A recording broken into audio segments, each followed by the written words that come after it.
Hello everyone, welcome to my YouTube channel GS classes में आपका स्वागत है। फ्रेंड, आज हम अपने इस वीडियो में तीनों गोलमेज सम्मेलन, सांप्रदायिक अवार्ड जिसे कम्युनल अवार्ड के नाम से भी जाना जाता है, और पूना पैक्ट को डिटेल से पढ़ेंगे और लास्ट में इससे रिलेटेड जितने भी इम्पॉर्टेंट क्वेश्चन बन सकते हैं उन सभी को सॉल्व करेंगे। 6 अप्रैल 1930 ईस्वी को सविनय अवज्ञा आंदोलन प्रारंभ हुआ। 6 अप्रैल 1930 को सुबह 6:30 बजे गांधी जी के द्वारा मुट्ठी भर नमक के साथ नमक कानून तोड़ा जाता है, नमक कानून तोड़ दिया जाता है और इससे इंडियंस के मन में कॉन्फिडेंस बढ़ जाता है और वो एक एक करके अंग्रेज़ों के लगभग सभी कानून तोड़ने लगते हैं, जैसे टैक्स ना पे करना, शराब की दुकानों पर धरना देना, ये सारे काम वो स्टार्ट कर देते हैं। इस आंदोलन को भारत के लगभग सभी तबके का समर्थन प्राप्त था, चाहे वो किसान वर्ग हो, पूंजीपति हो, आम जनता, महिलाएं, स्टूडेंट, वकील, सभी ने इस आंदोलन में बढ़ चढ़कर हिस्सा लिया।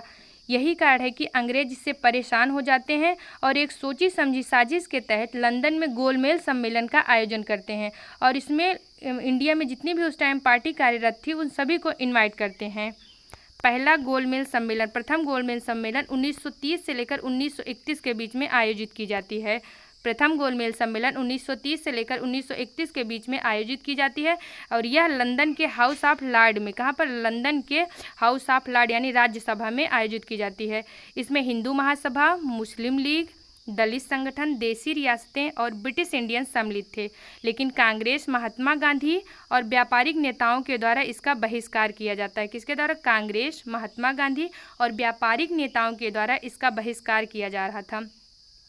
उस टाइम भारत को कांग्रेस एक ऐसी संस्था थी जो उस टाइम भारत को रिप्रेजेंट कर सकती थी। बाकी के जो छुटपुट के दल गए थे वो भारत को रिप्रेजेंट नहीं करते थे, बल्कि वो पर्टिकुलर किसी कम्युनिटी को रिप्रेजेंट करते थे। यही कारण है कि प्रथम गोलमेज सम्मेलन में कांग्रेस अथवा महात्मा गांधी के न रहने पर प्रथम गोलमेज सम्मेलन असफल माना जाता है। प्रथम गोलमेज सम्मेलन असफल माना जाता है। इसके बाद जब कांग्रेस उसमें पार्टिसिपेट नहीं होती है तो ब्रिटेन की महारानी के द्वारा, उस टाइम भारत के वायसराय लॉर्ड इरविन थे, ब्रिटेन के महारानी के द्वारा इरविन पर प्रेस किया जाता है कि आप कुछ भी करके जो सेकेंड गोलमेज सम्मेलन होगा उसमें क्या करिए, कांग्रेस को या फिर गांधी जी को या फिर कांग्रेस के किसी भी बड़े लीडर को शामिल करने की कोशिश करिए। यही कारण है कि इरविन का कांग्रेस को जोड़ने की कोशिश की जाती है। किसमें? सेकेंड राउंड टेबल कॉन्फ्रेंस में। सेकेंड राउंड टेबल कॉन्फ्रेंस में कांग्रेस जुड़ती क्यों है? क्योंकि उस टाइम गांधी जी को ये एनालाइज कर लेते हैं, गांधी जी यह एनालाइज कर लेते हैं कि सविनय अवज्ञा आंदोलन कमज़ोर पड़ने लगा है, सविनय अवज्ञा आंदोलन कमज़ोर पड़ने लगा है। और उसी टाइम इरविन के द्वारा गांधी जी को इनवाइट किया जाता है कि आप सविनय अवज्ञा आंदोलन को बंद कर दीजिए और हमारे साथ बात करिए। तो गांधी जी कहते हैं ठीक है, जब आप हमको इनवाइट कर रहे हैं तो हम आप ही से बात कर लेते हैं। तो गांधी जी जाते हैं इरविन से और बात करते हैं और अपनी मांगें रखते हैं। गांधी जी की मांगें क्या थी?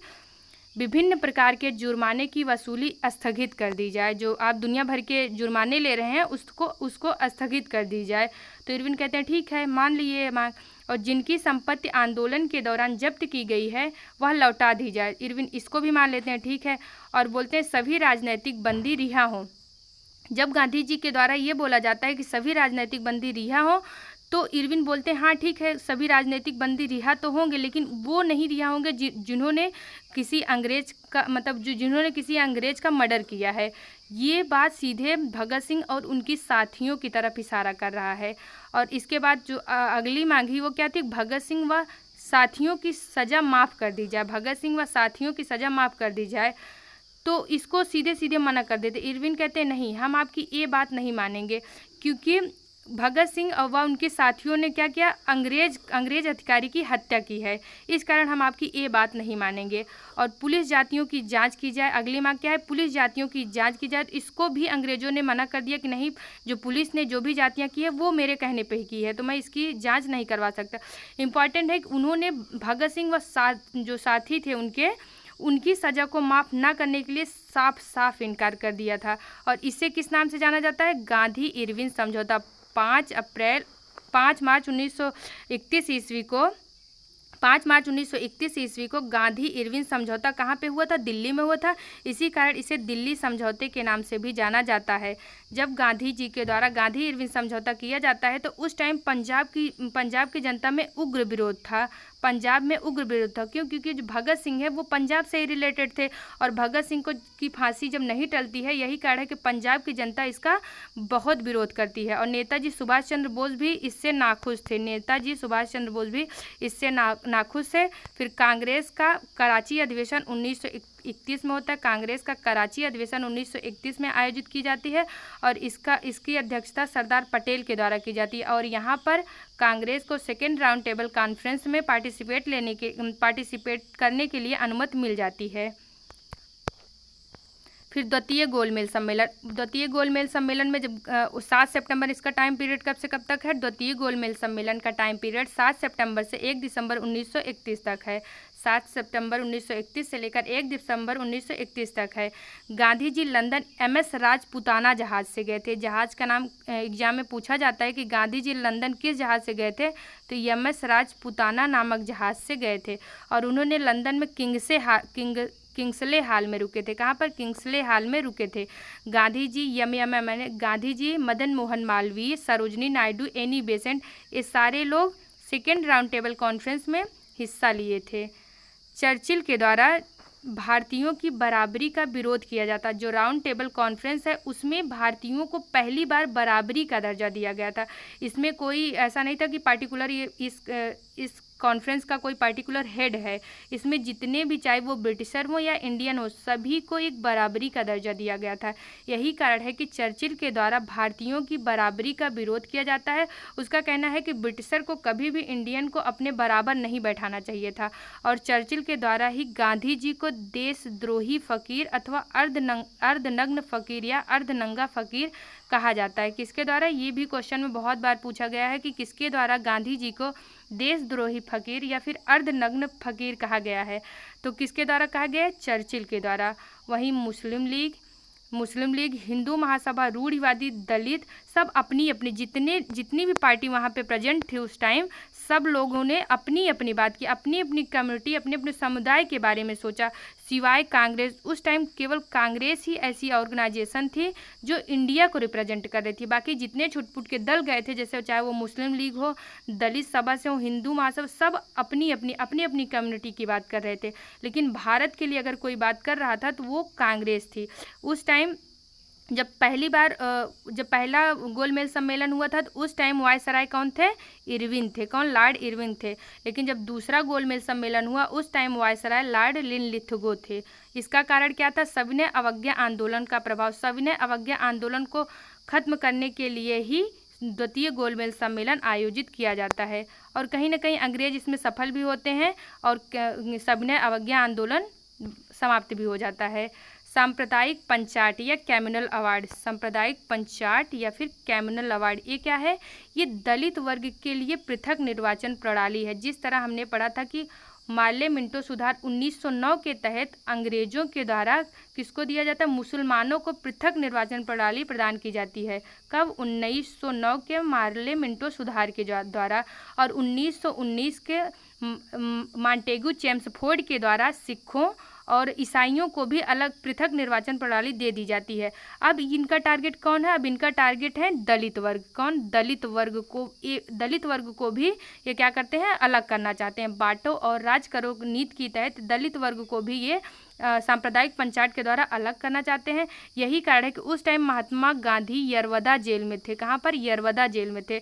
और ये जब सुनते हैं कि अब हमसे क्या दलित वर्ग के लिए भी पृथक निर्वाचन प्रणाली देने की बात की गई है सांप्रदायिक पंचायत में, तो कहते हैं कि हम ऐसा नहीं होने देंगे। अगर आप लोग ऐसा करेंगे तो हम अनशन करेंगे। यही कारण है कि 20 सितंबर 1932 ईस्वी को गांधी जी के द्वारा आमरण अनशन स्टार्ट कर दिया जाता है। 20 सितंबर 1932 ईस्वी को अनशन करने के से क्या होता है? गांधी जी की तबीयत खराब हो जाती है। और मदन मोहन मालवीय के प्रयासों से, उस टाइम मदन मोहन मालवीय बहुत परेशान थे और बहुत प्रयास भी किए और उनके प्रयासों के कारण ही गांधी जी और अंबेडकर के बीच वार्ता होती है। तो इसमें गांधी जी कहते हैं कि हम तुमको आरक्षण देंगे, हम जो दलित वर्ग हैं उनको आरक्षण देंगे, लेकिन सामान्य आरक्षण, अलग से कोई आरक्षण का प्रावधान नहीं होगा। मतलब जो हमारे सीटें हैं उसी में से आपको आरक्षण दिया जाएगा। मुस्लिम है या सिख ईसाई, इन सब की तरह आपको अलग से आरक्षण नहीं दिया जाएगा। क्यों? क्योंकि आप हिंदू धर्म से ही रिलेटेड हैं, कोई अलग धर्म से बिलोंग नहीं करते हैं।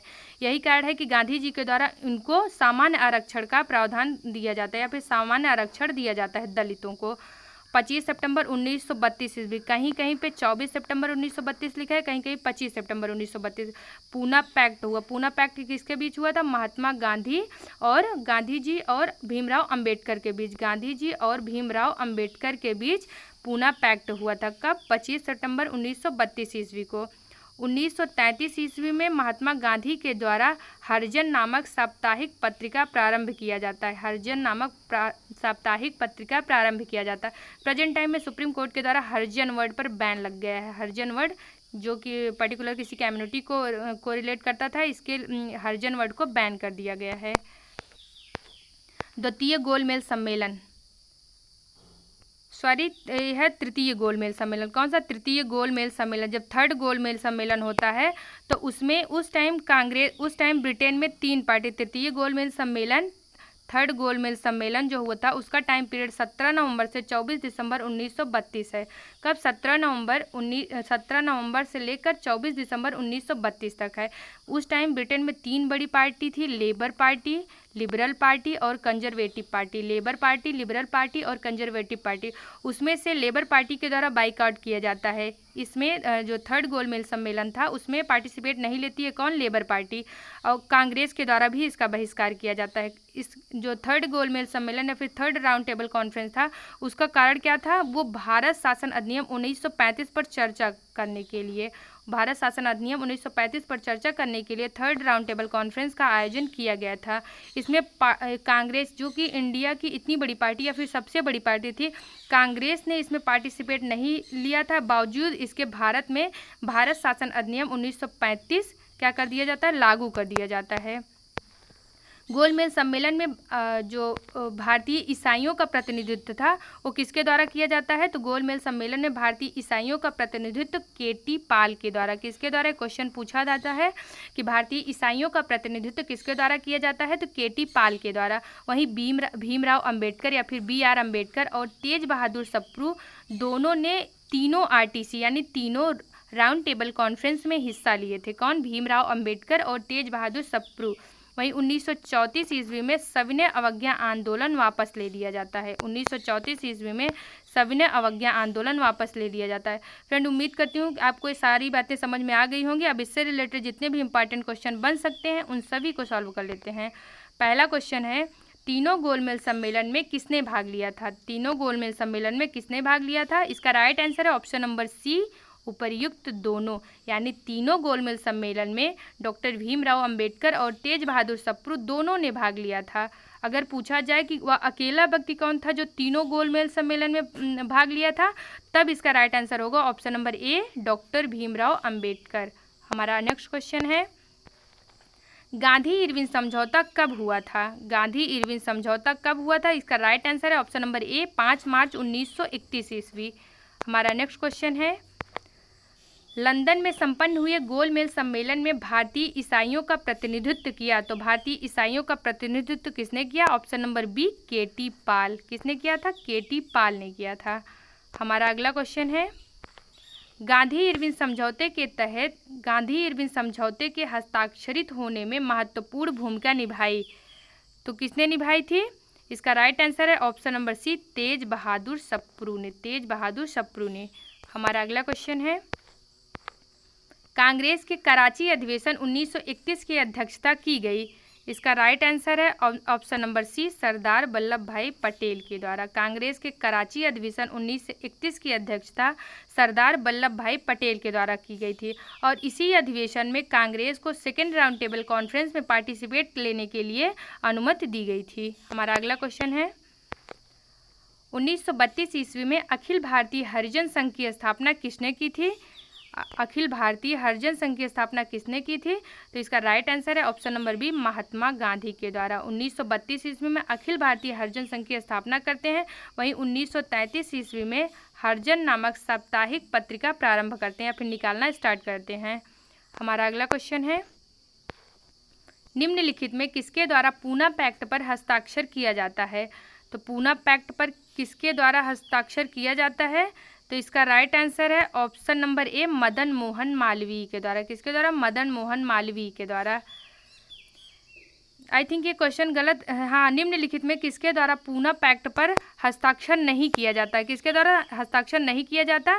तो इसमें पूना पैक्ट में महात्मा गांधी हस्ताक्षर नहीं करते हैं। वहीं मदन मोहन मालवीय, राजेंद्र प्रसाद और भीमराव अंबेडकर, इन तीनों के द्वारा पूना पैक्ट पर हस्ताक्षर किया जाता है। तो इसका राइट आंसर होगा option number D, Mahatma Gandhi के द्वारा हस्ताक्षर नहीं किया जाता है। हमारा अगला क्वेश्चन है, 1932 में पूना पैक्ट के बाद हरिजन सेवक संघ की स्थापना हुई थी। तो हरिजन सेवक संघ की स्थापना किसके द्वारा की गई थी? तो इसका राइट आंसर है ऑप्शन नंबर सी, घनश्याम दास बिरला के द्वारा। किसके द्वारा? घनश्याम दास बिरला के द्वारा अध्यक्षता की गई थी। हरिजन सेवक संघ की अध्यक्षता किसके द्वारा की गई थी? घनश्याम दास बिरला के द्वारा। हमारा अगला क्वेश्चन है, सांप्रदायिक अवार्ड एवं पूना पैक्ट में क्रमशः दलित वर्ग के लिए कितने सीटें दी गई थी? सांप्रदायिक अवार्ड एवं पूना पैक्ट में क्रमशः दलित वर्ग के लिए कितनी सीटें दी गई थी? इसका राइट आंसर है ऑप्शन नंबर ए, 71 व 147। सांप्रदायिक अवार्ड में दलितों के लिए 71 सीटें दी गई थी, वहीं पूना पैक्ट में बढ़ाकर 141 सीटें कर दी गई थी। हमारा लास्ट क्वेश्चन है, 1932 में कैम्यूनल अवार्ड की घोषणा किसके द्वारा की गई थी? 1932 में कैम्यूनल अवार्ड की घोषणा किसके द्वारा की गई थी? इसका राइट आंसर है option number C, Ramsay MacDonald के द्वारा। किसके द्वारा? रैमजे मैकडोनाल्ड के द्वारा। फ्रेंड, अगर आपको हमारा वीडियो अच्छा लगा हो तो प्लीज़ हमारे वीडियो को लाइक करें, सब्सक्राइब करें, और अगर आप हमारे चैनल में नए हैं तो हमारे चैनल को सब्सक्राइब करें और बेल आइकन को जरूर प्रेस करें ताकि हमारे आने वाले सभी वीडियो का नोटिफिकेशन आपको सबसे पहले मिल सके। Thank you for watching my video. जय हिंद।